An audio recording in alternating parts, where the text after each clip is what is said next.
that's kind of what I was expecting, just to make sure I got to know the real people, and got to do some stuff with the people of the land, because Tuscany, you think of, and I think of land, like I said, the rolling hills, the fertile land, with abundance. And I guess I just wanted to make sure I knew those people.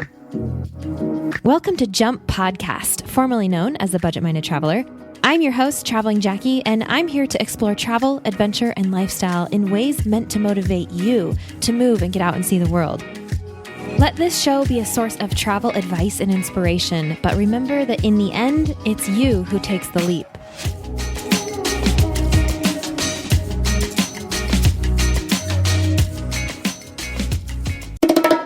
We're so grateful to Osprey Packs for partnering with us and supporting the podcast, so please stay tuned for more about them later on. I have an opportunity for you to join me in real life for some real travel. Here's the latest Jump Adventures update. We are going to Greece for a bike and boat island hopping adventure this May 9th to 16th, 2025, and we still have space left. Check out jumpadventures.com to learn more and book now. We're going to have a yacht all to ourselves with ensuite cabins on board, so you get to sleep in the same bed every night as we start in Athens and make our way west toward the island of Corfu. You'll have your own bike for the week, e-bike if you want one, for cycling the islands as we go, in between meals crafted by our private chef on board, and all the relaxing you want to do on the top deck under the Mediterranean sun. These bike and boat adventures are our most carefree and relaxed trips. All you have to do is say yes and show up, and there's still space. Head over to jumpadventures.com to grab your spot now, and we'll see you there. Hi guys, welcome to episode 105 of Jump Podcast. Thanks for tuning in wherever you happen to be today. So lately on the show, we've been exploring some of the behind the scenes of my own travels. If you're a regular listener, you've probably heard that I recently spent a month in Europe, which you've already gotten to experience a little bit of in the last few episodes. I took you to Oktoberfest and then to Switzerland. And today we're going to the last stop on my Euro tour, which was Italy, one of my absolute favorites. I was there as a media delegate for the Adventure Travel Trade Association at their annual Adventure Travel World Summit conference, which this year took place in the amazingly quaint, cute little town of Montecatini Terme in Tuscany. And I'm going to invite a friend of mine onto the show today. Her name is Gabby De Vega, and I originally met her 3 years ago at this same conference when it took place in Chilean Patagonia, which was actually my first trip to Patagonia in 2015. Gabby is originally from El Salvador, and she lives in Florida now and also works in the travel industry. And you're going to hear the story about how we met. These are my favorite kinds of stories to share with you because one of the absolute greatest rewards of travel is the people that you meet along the way. And the way that you come together just with like-minded people, kindred spirits, friends that you just haven't met yet, that you can keep for life. I met Gabby 3 years ago, and I've seen her every year since, and I am super honored to invite her on the show with me to talk about all things Tuscany. And before we start, I want you to do something. Close your eyes, as long as you're not driving or at risk of falling off a treadmill or something. And imagine Tuscany, whatever that is to you. Imagine what it looks like in your mind's eye and what kind of activities you think that you would do there. You can pause this if you want to think about it for another minute or so. And now open your mind and your eyes if you want to, and come with us to the real Tuscany for the next 45 minutes or so. All right, I am on the line with my friend Gabby De Vega. Gabby, welcome to the show. How are you doing? I'm doing well, Jackie. Thank you for having me. Thank you for being here. Awesome. I know it's so fun to have you on my show. One of the things I was just talking to you about this off record, but one of my favorite things to do is tell stories about how I meet the people that are on my podcast. And you are one of those really fun stories for me. Well, it was great. It was serendipity, right? So it was really cool. Oh my gosh. Absolutely. This was 3 years ago. Why don't you tell the story about how we met? 3 years ago. Was it 3 or maybe a little more? It was 3. September. 2015. September of 2015. Yes. Yeah. Gosh, that time flies, really. But where we met was just this amazing place. You know, it was just far away from where we're at now. And in so many ways. Middle of nowhere. But you've been back there so many times now that it probably feels like home to you. Oh yeah, I definitely call it my second home. This is, of course, Patagonia that we are talking about. The Chilean Patagonia. Yeah, you and I were assigned even roommates. I mean, not that it was that difficult to choose, but on our first ever W trek through Torres del Paine National Park. And yes, we were. And that trek was just insane. And all I can remember from that trek is your long legs just gliding through the forest. Relentlessly, like laughing, having conversations like nothing. And it was just like, oh my God. We had some long days, you know. I think we had some like 18K day was the longest, maybe 25K. Yeah. The longest day is 25. Yeah, I've done it a few times since then. So I have those numbers memorized. Yeah. That was a really special time, I think, in both of our lives, actually. And so it was so cool to be able to come together, you and I, on that trip and experience something so beautiful together for the first time. And that was, of course, for the Adventure Travel World Summit that was happening down in Chile and Patagonia in 2015. And I've seen you, every year since then? Yeah, every year since then, around the same time, we managed to meet up somewhere in the world. We definitely have a drink or two. We hang out, we talk, we catch up. And it's like, we were, you know, it's like we're on this never ending journey. I know, it's the coolest. There's definitely some dancing thrown in there as well. No, definitely the dancing. The dancing crosses all kinds of cultures, you know, and that's the fun thing about it. That's the fun thing about getting together with the tribe of the Adventure Travel Trade Association every year. You know, we definitely blend a bunch of cultures together, and more so on the dance floor. Yeah, absolutely. Well, I think dance has that power to do that across. It's just an amazing thing, that kind of expression. Special for sure. So first in Chile, and then were you in Alaska? Yeah, then we met in Alaska for sure, and Argentina. And I think we were on the rooftop of somewhere where we came together again in Alaska. It was great. Alaska has these beautiful views all wherever you go, you know, and I just remember that rooftop view. It's fun. That was great. Alaska was beautiful. Yeah. And then Argentina last year. Yeah. South Argentina, which was definitely even though so close to Chile, a whole different experience. And, those two countries, they're so different. Seriously different. Yeah. And more recently in Tuscany, which was such a blessing.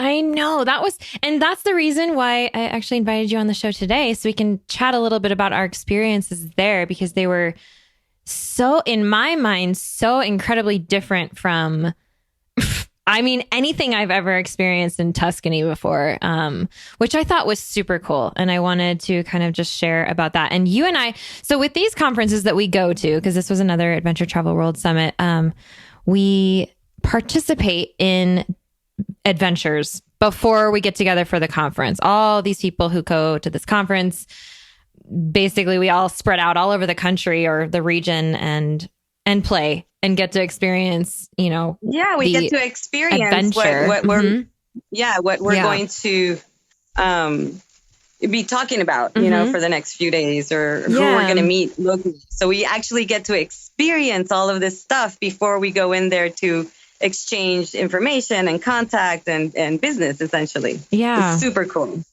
Yeah. And So that's how we ended up on the same trek in Patagonia, because we both signed up for the same adventure. But we have yet to do that again since that year. We haven't signed up for anything the same since the first year. And so... And that year we signed up for the post tour too, without even knowing. We were on the pre-tour, during, and post. Yeah, that was so... It was awesome. This is why we're friends. We signed up for the same pre-tour. Then we actually completely separately had booked the same exact hostel. We were staying across the hall from each other for the whole week. And we were on the same post tour. So we basically spent like 2 solid weeks together, I think, in Chile that first time. That was 3. Was it 3? It was a long trip. It was 3 weeks. Yeah. It was long. You're right. Very meaningful. Oh, it was so special for me. But, like minds, we're like-minded, great minds, like minds. Yeah. It was great. And of course, I always mention our sky blue toenails, which, really was the cherry. You can count on me for the turquoise toenails. Oh, that's good. So, okay. But Tuscany, yes. Yeah. So correct me if I'm wrong, but I believe you had not been to Italy before at all, right? Right. That was my first experience. And so I just set out to not have any expectations. I really just had a clear mindset. I think that's really hard to do with Italy. Wherever I went, I was going to go. Wherever I stayed, I was going to book. It was just going to be like that. And so that's how we ended up in Bologna. Bologna was not part of the itinerary, the official itinerary, but somehow you and I managed to end up there again on the same day and have some lunch. Yeah. But that was cool too. But, Bologna to me was just such a beautiful experience of that region of Italy. And it's kind of not on everybody's radar, No, it's definitely and not. that's how that whole thing started. It's just like I just became enamored of not particularly, the known destinations. Really, this trip to Tuscany opened my eyes to the off the beaten path for sure. And that was really special. Definitely. I would have to agree. I think the place that I went is completely off the beaten path for my pre-adventure. But I want to ask you before we start talking about what we actually did. I think it's really interesting that you didn't want to have any expectations going to Italy, because I feel like of all the places in the world, Italy is one of those places that's really easy to have expectations, because everyone it's like what to expect. Like, let me ask you this. What comes to mind, or what came to mind before when you think of Tuscany, or when you thought of Tuscany before you'd been there? What comes to mind? Rolling hills. Yeah. These beautiful green rolling hills with, big fat grapes, divine cheese. And I guess, actually I experienced all of that, and maybe what I just didn't want to go in there with the idea of Florence or, the David, or just with these high expectations of getting to experience all these things that that's what you usually hear about. Right. Of course. Because I knew that, it's crowded. It's crazy. And you can definitely get lost in the crowds.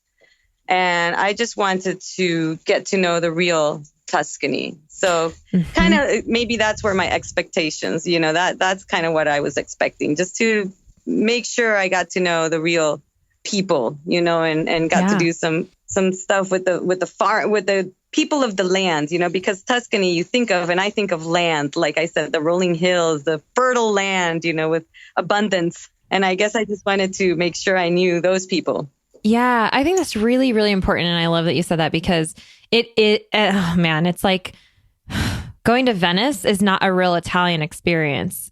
Not anymore. It just doesn't, it is, but it's still, it feels like Disneyland when you're there too, and so wanting to get to know the people, learn something about the culture. I feel like that's so important, especially in a place that is so crowded and comes with such an expectation. You didn't even see the David, did you? No, remember? You were you make sure you sit and stare, but it was impossible. There was 400 people in line, like 200 more that were like on the wait list or something. Apparently like, big bus loads of people had gotten there. I wasn't even going to try. So, there's plenty of other statues around, and I definitely took a lot of pictures of fountains and statues and other replicas of the David, and it was just as beautiful. Yeah. So I guess kind of let go of that expectation and just enjoy walking around the cities, or just walking around a village, or I love that. Just kind of intaking all of it's very sensory, Tuscany was definitely sensory. Yeah. And there's so much more to a place than just the thing that people talk about. I mean, the adventure is everywhere. Just the fact that it's foreign should be an adventure in itself. And so... yeah. Just observing the people and how they, how they go about their lives is amazing. It's a beautiful thing, honestly, from how they're dressed to how their mannerisms, to how they interact. It's lovely, actually. And it changes very quickly by region or by hill, by hillside. I mean, it can change so fast. There's so much to explore. So let's talk about what you actually did. And then I want to share what I actually did in Tuscany, because what I did blew my mind and is not something that I would expect to do in Tuscany when I think of Tuscany, which I agree with you. It's like sunflowers and under the Tuscan sun and wine and, I don't know. And I did. But you know what, Jackie? I did take that route. I did take like the light adventure, more cultural, eat. Yeah, but Italy, right? But where did Italy you go? What did you do on yours? I really I traveled with this wonderful tour operator. That's Tuscany, and the owner is just this amazing woman who's really into showcasing what I was searching for, which is like this raw culture and these encounters with the farmers and with people of the villages. So I did a lot of agritourism, and which involved a lot of farm to table, of course, and wineries and little, villages that just had the best wine, and everything was very like homemade. And we actually went to these little villages. So Apella is one of them that comes to my mind. And, it was just this medieval village, right? And now it's been restored. And all of these little medieval houses are now rooms, and in the middle of the village, there's a restaurant, and it's just it's a beautiful posada. And you kind of go back to those roots of the medieval village, but now, you're in Tuscany in, 2018, and here you are, and it's beautiful because you really get to live the history and sense it and experience it and eat it. Pretty much. Which you must do. If nothing else, you must eat in Italy. Absolutely. For all, I think all of our meals were 5-course meals, even breakfast probably, and it was just so abundant and beautiful. We did a lot of hiking to work it out. So it kind of evened out. But, just to trek through these beautiful castles and forts and towers, because there was towers all over the place, kind of being watchful when it was medieval times in the villages, and it was just amazing. And it's a part of Tuscany that I really never expected to encounter and think about, medievalness. Right. But once you get to Italy and once you kind of get into the countryside, well, especially in that central region, Tuscany, Lazio, Umbria, there's a lot of medieval villages, a lot of walled cities, but like you just named one, Apella, which I haven't even heard of. And if we named some that people have heard of, what are we going to say? Siena, probably. That's the one everybody knows. Pisa, which is on the way, of course. Pisa, or like Orvieto. Like there's some that people know, but Italy is full of these little magical little villages. I remember one time, and that's the magic. It really is. It really, really is. And especially if you have a car I think if you have a rental car is the best way to see Italy because you can explore these back roads and you can go further into these unknown places. Let me ask you a question. Did you see any other tourists when you were in Apella or any of these other little... No. Awesome. No. And we were looked at like, wow, because the group we were in, I mean, we must have represented about 8 nationalities. Yeah, it's the best. And it's Love like that.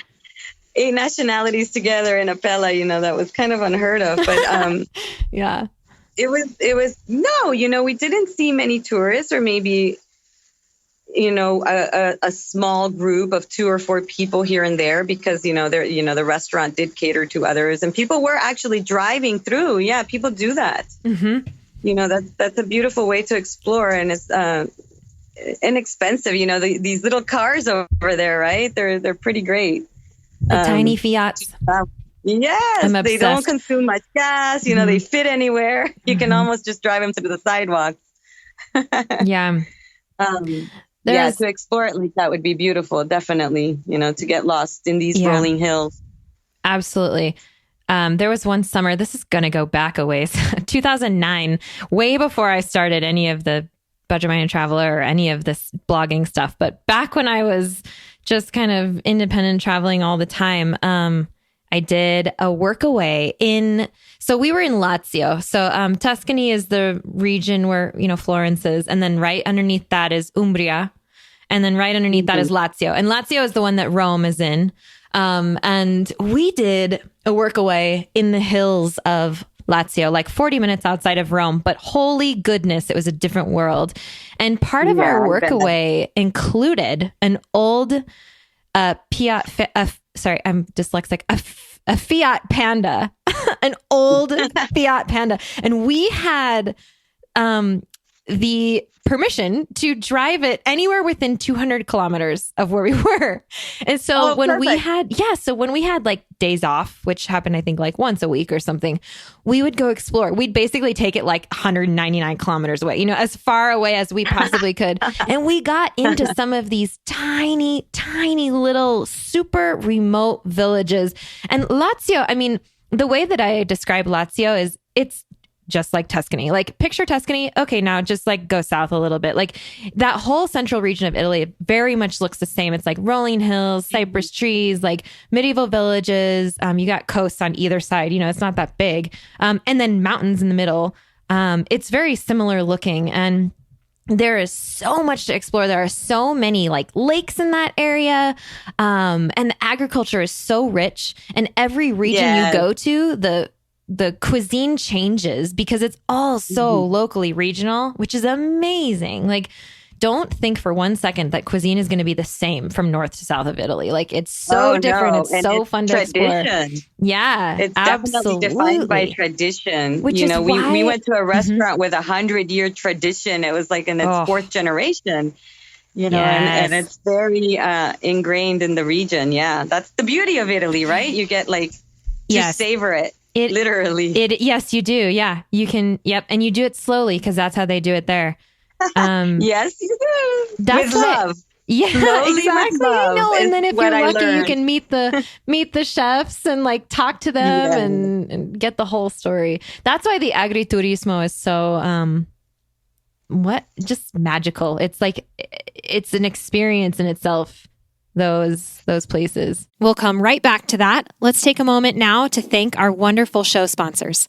Osprey is the market leader in technical outdoor, travel, and everyday packs. And I've personally used Osprey packs since 2015. My favorites are the Fairview Trek 50 for multi-day hikes, the Cirrus 24 for day hikes, the Transporter Rolling Duffel 60, which is my trusty check luggage for faraway adventures, and of course, the countless packing cubes I use to organize everything that goes in them. We are proud to support each other on the podcast and beyond. We love getting outside, and we want to see more people outdoors. So find out more and join us at osprey.com.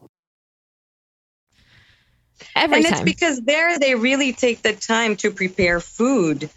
Food in Italy, of course, it's a ritual. It's they really take the time to do it well. Mm-hmm. And slow cooking and the 5-course sit-down meal and the different wines with the different courses. I mean, they really do it slowly with love, and that's what makes it super magical. Yeah. And it's not about turning and burning tables, it's about the not experience. Not at all. Once you're in for a table for the night, that's your table.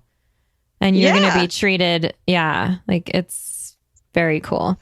I love hearing this. I love that, because we've had, we've talked a little bit about Italy on this podcast before, and there was an episode 65, I think it was, where we even talked about like an itinerary that went through Tuscany and kind of, hits the bigger places, but I've never talked about like hidden Italy. And I've spent so much time in Italy. I mean, I don't even know if most of my listeners know this, but I spent a year studying abroad in the north when I was, well, let's see, 2005, 2006. I lived there for a year.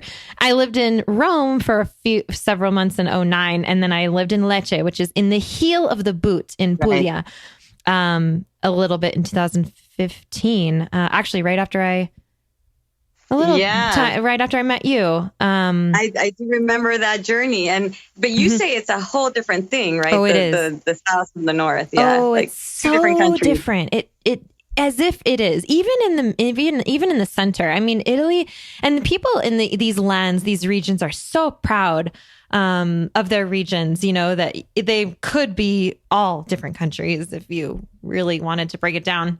Kind of like the United States, like there's just lots of different cultures, different influences, even just geographically where you are, there are different people there. And, but Italy is absolutely just one of my absolute favorite countries in the world. I keep going back. I can see that. I definitely want to go back and keep exploring. I mean, it has everything you could ever want, I know. In fact, because of that, sometimes people ask me, if you couldn't travel anywhere else and you had to stay in one place, where would it be? And I mean, that's like an impossible question. But when I consider all the things, like all the landscape, the food, the people, the culture, advancedness, the quality of living, everything, then Italy is my answer, because you can have it all. you have the ocean, you have the hills, you have, you cliffs, you have it. It's a beautiful place. I mean, you have it all, literally. So. And you can grow your own food wherever you are in Italy, apparently, because the land there is just super fertile, and that's beautiful. Yeah. That's definitely a plus in our daily lives, Yeah. Okay. So I want to talk a little bit about what I did on my adventure, because it seriously blew my mind, and it still makes me like, what? Did I really do that in Italy? It's so random, but I went to the island of Elba. Do you know Elba? Right.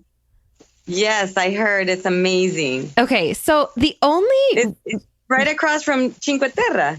Yeah. No, it's south. I mean, Cinque Terre is up in the north, and it faces Cinque Terre, like the coast faces south right there. It's on the north coast. So this is actually literally just off the coast of Tuscany. So it's like just west of Tuscany, like an hour by ferry. And the only thing that I really knew about Elba is I have to admit, so The Count of Monte Cristo is one of my favorite movies ever. The newer one with Jim Caviezel. I love that movie. I've watched it like a million times. And in that movie, it definitely tells the story about, well, it's a historical fiction, but Napoleon gets exiled to Elba, and they stop at Elba in like one of the opening scenes of the movie. They stop on Elba, and he sees Napoleon and whatever. And so I'm like, this is the only thing that I really know about Elba, is that's where Napoleon went. And I see this adventure on there that's like, multi-sport adventure on Elba Island. And I'm like, Elba, like, when else am I going to go to Elba? Because Tuscany, it's right. I mean, it's literally in the middle of Italy. Like, you can get there, you can go anywhere pretty easily. But when will I go to this island again? And so I decided that that's the one that I wanted to do. And so I signed up to go on this adventure to Elba. And one of the other reasons that I decided to do it is because they offered a Discovery scuba dive. And that terrifies me. Nice. But that was also what made me say yes, because I have this weird addiction to like facing my fears and just trying, like period, end of sentence, just like trying, to face my fears, to get over things, to, I don't know, experience outside of my comfort zone. I remember when you ate sea urchin on a market in Chile because you were trying to face your fear. Oh, God. Still to this day, that was like the grossest thing that I've ever eaten. Oh, my gosh. Yeah, that was not a pleasant experience. That's funny, though. No, you're right. Fear, all the things, yeah. But I went to the island of Elba, and it really, really, really blew my mind. I had kind of like you, I really didn't have expectations. I hadn't thought too much about it. It's like, okay, we're going to go to Elba. I know that I'm going to try this scuba dive thing. Kind of thought it would be like in a pool, and maybe if we were lucky, we'd get to go like close to the shore or something. Like that's what was in my head. I knew there was going to be e-biking, which I've done a lot of cycling lately. And I'm like, e-biking, like whoop-de-doo, like I wasn't that stoked to try e-biking. I don't know. It was I just didn't have like huge expectations for it. And this place seriously blew my mind. It was so much fun. I went with an operator called Active Travel Tuscany. And I would highly recommend them if you guys are looking for a custom. Did that's Tuscany? Did they do custom experiences too, or did they have like? Yes. Yeah. So there's tons of operators. They do a lot of stuff for small groups. They're amazing. I would really recommend looking into them because you don't know what's best. Like you don't know on your own what's the best thing to do. And that's why having a guide or having an operator, a tour operator to show you where to go is kind of magical. Because I never would have explored Elba on my own. I just don't think I would have, like the fact that Napoleon was there probably in itself was not enough to really get me there. But to hook you in, right? Yeah. Like Apella for me, like I would have never gone to Apella on my own. Yeah, but then they hang these things in front of you like, ooh, agroturismo or scuba diving or mountain biking, whatever. It's like, ooh, that sounds fun. Like I think I could get into that. And so, yeah, I spent 4 days on Elba. And the coolest thing, I have to just share this real quick, but the scuba diving experience was definitely not in a pool. We took a little boat and we went out to a shipwreck. Which is, it was sunk in 1971. So it's not that old. And it was not that far from the coast. I don't think anybody died. It's like not that incredibly morbid, but there is this shipwreck down there and that's where they took us. And luckily that day, the sun was shining. It was beautiful. Like it was pretty much the best case scenario for a girl who's pretty much like terrified of water. Like it's really hard for me to get into the ocean. And yet I did it. And they were really, really good with me. They held me the whole time. It was a discovery dive. So I think they have to when you're not. Right. Kind of introduce you slowly to the water. And they explained everything really well. I definitely was not the first person to go. But by the time I went, the guide like held my hand so tight. I swear if it's possible for your palms to sweat underwater, my palms were sweating because I was so funny. Yeah, I was clutching him so tightly. But what's interesting is, and of course, these Italian guides, they're so marvelous. Yeah, that's a good word. Yeah. So the scariest part about this was actually not the breathing. It was not the breathing underwater. You can breathe. Like if you stay calm and just kind of learn to breathe into the machine, it works. It's fine. And there's not a whole lot more to it, especially on a discovery dive when like they're not even letting go of you. They're not going to go that deep or whatever. The weirdest part for me was suddenly, as soon as we were over the shipwreck and he's like, okay, like, put your head in the water. And I put my face in and I am over something that I should not be over. Like there's a shipwreck underneath me and the whole like, okay, so I'm also afraid of heights. And the heights thing came into fact. Like that was the thing that vertigo. Oh my gosh. I was like, I am in a place I should not be in. Huge ship underneath you. Yes. And I felt like I was going to fall on it. And it was just the weirdest thing. And so for me, it was an incredibly positive experience because the discovery dive itself worked. I did it. I was probably under for like only like 15 or 20 minutes. And we got to about 6 feet under the surface, which I was so proud of myself because I felt like I was on the surface the whole time. I'm like, we can't go any lower. Like, don't go deeper. You know, I'm telling him, he's like, don't, you know, it's fine. Like, he's giving me the okay signal, like, whatever. I'm like, there's a ship down there. We're not going anywhere near that, you know. But I did really well. And I would say at the end of that, I would try a discovery dive again, but not at a shipwreck. I didn't love the shipwreck, but I think if there was a place that was more a reef. Yeah, a reef with like marine life and more fish to see, perhaps. Fish. Yeah, that's way more fulfilling. Not like sharks or anything. It might be a little too much, but you know, just something that's not like a shipwreck. But I was so proud of myself for getting to do it, and they were so wonderful with me. And that was like a half-day excursion that we did. This scuba diving thing under the sun. You just feel so alive after you try something like that. You know what I mean? Under the Tuscan sun. Under the Tuscan sun. That's right. And then I also, since I mentioned the biking, I do have to say, dude, mountain e-bikes are so incredibly cool. Like, yes, they ridiculously. So I had, when was, Tuscany was in, were we there in October, like middle of October? Yeah. Okay. So I had literally just finished cycling through the Swiss Alps on a regular, like hybrid touring bike, on roads and paths, like dirt paths. And that's why I was like, oh, we're going to e-bike in Elba. You know, I don't know. I wasn't that excited about it, but holy goodness, these mountain e-bikes are like legit. They're like big burly bikes, and they have motors, and you can like fly on them. And I finally got to experience what it feels like to be on an e-bike, and it was freaking magic. Like, it was so cool. I would totally do that again, and I would highly recommend this experience to anyone out there who like isn't sure about what trying an e-bike. Oh man, wow! Like, you could go so far. They're so much fun. We went like all over. They're for everyone. Oh, you don't have absolutely. to be super skilled. You don't have to be in great shape. You just have to have like okay balance. You know, yeah. You just need to be able to ride a bike, be on it, and go. Yeah. So there's an incredible. It's called B like Buzz B Bike Elba. That was the company that we worked with on the island there, and they were so much fun. Just guys who are super passionate about biking, you could tell, you know, and it's so fun to share an experience in a place with someone who loves that place, who's proud to be there, because you see a whole different side of that place because you're with someone who's connected to it, which also adds a whole level of that you can't experience when you're traveling independently, which is one of the things I love about having a guide, you know, that you just see a different side of a place. Well, they show it to you. You know, they are so happy to be showing you their way of life and the way they see things. And it's beautiful. You know, that's when you really, truly connect to the places you visit through a local.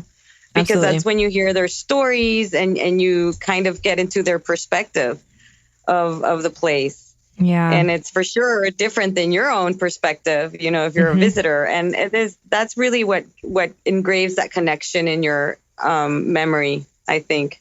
When you think of these travels, you really think of the people you met during the travels. Absolutely. Yeah. There's one more subject that I wanted to talk about before we go, and that was we both talked about just now places that we went that were super off the beaten path. And the reason that we were both in Italy was to go to this conference, the Adventure Travel World Summit. And you mentioned something that I want you to bring back up. We were talking about it before we started recording, but over tourism. And I would love to hear why that matters to you and why this trip specifically left an impact on you because of that, if you don't mind sharing that with all of us. Oh, no, I'd love to share this with all of you because I think it's very important to kind of gain this perspective, specifically for those of us that have been in the industry. I've been in the industry for over 15 years, originally from El Salvador, a truly emerging nation where it is everything there was off the beaten path. El Salvador is hardly ever mentioned in any Central America trek or, you know, the Mayan trek or any of this. It's just kind of left out. And that was a big problem for us when we were operating tourism there. So we were always looking to get more tourists, to sign contracts with the cruise ships, to, get our government to make all of these connections. And just, we really didn't care how many tourists or where they came from. We just wanted them there. And that's kind of in the tourism industry. You look for these numbers, right? These numbers at the end of the year that claim that this year was better than last. Mm-hmm. But, one of the themes that we touched upon in the summit in Tuscany was the over tourism. And I definitely experienced that a little bit in Italy, because I did choose to go to Venice one day. Mm-hmm. There you go. And I actually, halfway through my day there, I just decided to just take a boat out into the islands, kind of out of Venice, mm-hmm. because it was super saturated and it wasn't even really high season. And it was just mobs and mobs and mobs of people. And to get anywhere, to sit at a restaurant, to go up in the tower, you just had to wait in line. And, and it was just, wow, it was really overkill, overbearing. So this whole over tourism theme has stayed with me since then. And it's just kind of like, it's a wake up call. I think the term was actually coined in 2017. So not that long ago, Mm-hmm. We're kind of on the cusp of the term over tourism. But, we really need to wake up. The industry and travelers alike need to wake up and make sure that the way you're traveling leaves a positive impact, mm-hmm. And that, and definitely, go off the beaten and path, kind of try not to oversaturate Barcelona and the Venice and the cities. Yeah. Of course, if they're on your list, check them out, but there's ways to check them out. You can, go off the beaten path within the city, and just make sure that you go into the local shops and talk to the locals and, hire local guides and all of this stuff that will help kind of mitigate this problem, and go off and venture, like you say, that those 200 kilometers away from the, or how far away you were, 40 kilometers from, Rome 40 or whatever. minutes. Yeah. Like by train, we were 40 minutes and we would go north, as far away and we were already remote, and we just continued mm-hmm. to dive deeper and just see what we could find. And I mean, beautiful places, no tourists. Destinations out there that need tourists, definitely these little villages that have been revamped from medieval times, where I went, they definitely need tourists out there. That's what their whole mm-hmm. project is about. Yeah. And what an amazing time you had there. Like, you're a testament to that. Yeah. I'm a testament to that. We both went off the beaten path. This is Tuscany we're talking about. Not anyone who listens to this podcast is not going to know what Tuscany is. Like, everyone knows Tuscany, yet here we are having these experiences that are pure Tuscany that no one has heard of. And we had such a grand time on both of our experiences. Well, it was funny because I was traveling with my new friend. She was so amazing, but a full-on millennial. And she's proud of it, for mm-hmm. sure. But, she told me, she's like, well, I came to Italy and I kind of wanted to go to Florence, not Apella, When am I going to tell my friends back home that I went to Apella? And I said, yes, that's what you have to tell people, that's magic, that you mm-hmm. went somewhere unique, mm-hmm. and that's really, and she had an amazing time. And mm-hmm. for sure it was transformational for her as well. Amazing. And we just all need to understand this concept, go beyond Florence pretty much. Mm-hmm. Not to skip over it, just go beyond it. Yeah. Also, if you're going to do Florence, awesome. But also go somewhere else. If you're going to do Rome, please do Rome. Don't skip Rome. Rome is my favorite city in the world. But then just go beyond as well. Right. And see the maybe you fly into Bologna and not into Florence, you mm-hmm. can mitigate you can really think about your choices when mm-hmm. you're making them.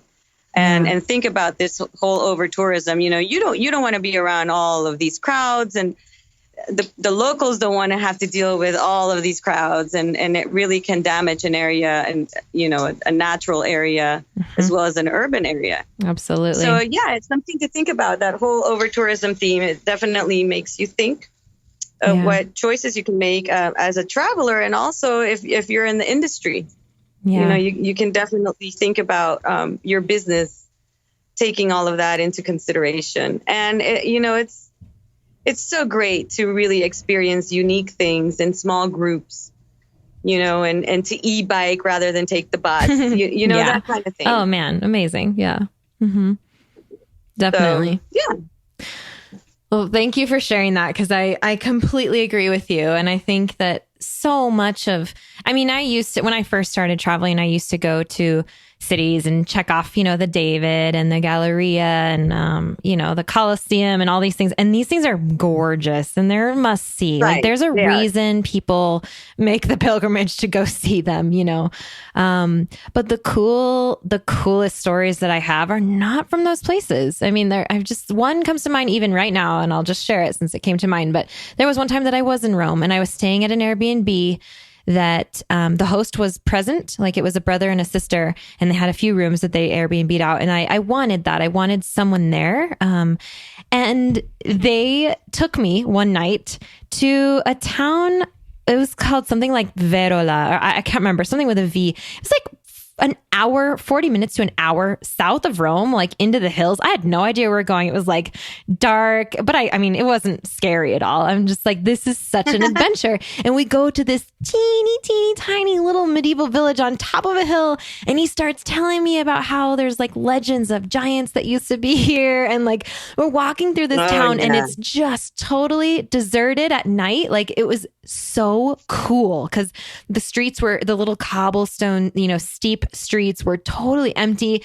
And then we walk into this restaurant. He's like, this is where we have to eat, and we walk in and it's this cave. It's literally like in a rock. And we walk in, you lose cell phone service. You're just going deeper into this cave and there's like wine everywhere. And you get back there and the restaurant's just full of people eating. And it's like such an amazing experience. It was fall. And I remember this is years ago, and I can tell you what I ate because I remember it so well. It was a pumpkin. It was like a gnocchi pumpkin pasta thing. It was so good. And this is like with my random Airbnb hosts because we decided to go on an adventure and take a car and like go into the real Italy, while I was staying in Rome. Yeah. It was amazing. And it becomes a vivid experience in your memory because you just don't know what to expect, right? So those expectations are gone and then you're pleasantly surprised. And I think that's the trick to traveling, right? Just try to remain pleasantly surprised wherever you go. Yeah. Removing expectation paves the path for like delight. Just delight. Perfect. Yeah. Perfectly said. Yeah. Well done. Well, Gabby, thank you so much for coming and talking about Italy with me. It's one of my favorite subjects. Absolutely. Anytime. Yeah. Next time we'll have to be drinking some Tuscan wine. Yeah. Next time we'll have to prepare the scene more. We'll have to bring the microphone, the portable microphone to our pasta bolognese lunch next time and do it all over again with wine and Right. Or maybe we just make some tiramisu from scratch. I learned how to do that. That's pretty special. Check it out. You learned how to do that on your trip? Yeah, nice. With my chef. Yeah. With our chef, my chef. With my personal chef. He was mine for 5 minutes while he was showing me how to make tiramisu. Nice. No, he was a wonderful chef and he made it so, it's really easy. Yeah. And it's a wonderful recipe to bring back home. Mm-hmm. And this is the way you can bring a little bit of your travels back home is really through the food. Yeah. And if you learn how to make a dish, remember we learned how to make the conger chowder, was it? That we learned how to make in Chile on one of our last nights. Oh, yeah. The soup. Mm-hmm. Went to the market. We bought all that stuff and we made a dish at the end of the night. And, you can always bring these recipes back home and relive the moment, right? Absolutely. In fact, I'm so glad you said that because to this day, I am telling you, I have maybe tasted one pasta carbonara that's better than the one that I learned how to make in Italy when I first lived there. Because it's a real basic, like pure Italian recipe. And most of the world has no idea what carbonara actually is. There's no sauce in carbonara. Like there's no cheese in it, and knowing that and being able to make it and whip it up and it's so delicious and people are like jaw dropped by how good it is. And I'm like, yeah, that's right. It took me like 10 minutes, that's super special. You learn the secrets. Yeah. You definitely learn the secrets and they're kind of simple. It's just all about using these great ingredients, you know, Well, and that Italians use. That's simple. But That's Italy. you can get them Less at is more. home. Absolutely. Yay. Cool. Well, now I'm hungry. Me too. And I want some delicious Tuscan wine as well to celebrate. No, thank you for having me, Jackie. It's always awesome. You're full of awesomeness. Awesome to talk to you and catch up. Yes. I can't wait to see you again. I hope to see you in Ecuador. Maybe hopefully that'll be our next meetup destination. Absolutely. I really hope so. Love it. I hope that you can make it. And if not, you know, we'll see each other in some other amazing corner of the world at some point. But thank you so much for coming on. It's been awesome. Thank you. Thank you, Jackie.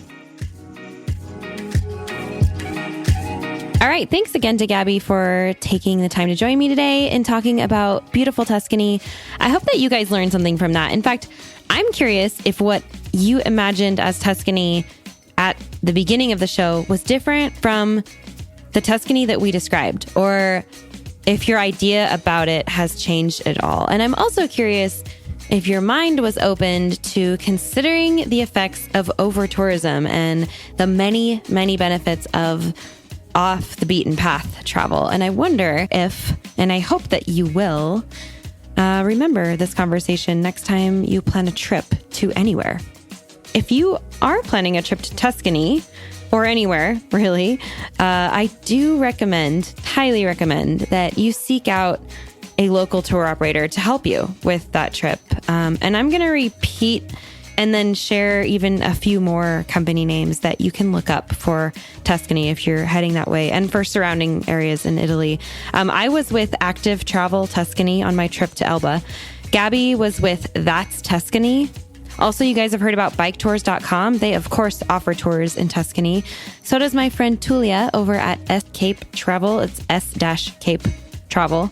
And my friend Monica at Experience Plus. Any one of these companies will be happy to help you plan an unforgettable trip to Tuscany and beyond. And I hope that if you learned nothing else from this episode, that at least you realize how much more there is to Tuscany than Florence and the David, and that applies for every place on the planet, and that the magic of local tour guides will help you discover those unique experiences and kind of dig into local culture and things that just aren't on absolutely everyone else's itinerary.